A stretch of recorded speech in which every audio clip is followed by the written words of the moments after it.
Welcome to Luca is a Billionaire, where the only thing I invest in is your answers. In this video, I will explain how to check Nissan Sentra transmission fluid.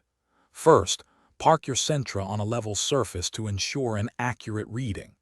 Then, start the engine and let it run for about 10 minutes to bring the transmission fluid to its operating temperature. While the engine is running, engage the parking brake and carefully shift the gear selector through all positions, pausing briefly in each one. Next, locate the transmission fluid dipstick, which is typically yellow or red and usually found towards the back of the engine compartment. Carefully pull the dipstick out of its tube.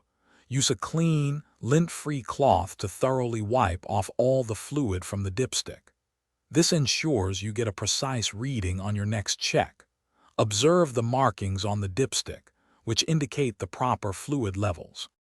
Now, reinsert the clean dipstick completely back into its tube, making sure it's fully seated. Wait a few seconds, then pull the dipstick out again. Observe the fluid level carefully.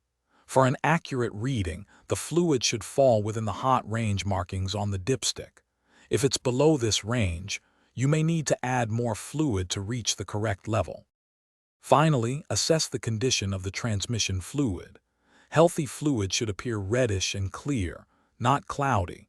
If the fluid looks dark brown or black, it might be contaminated or indicate significant wear. Also, smell the fluid for any burnt odor.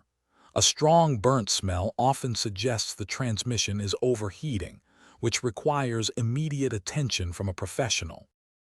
Thanks for watching and please subscribe. It's the best investment you'll ever make.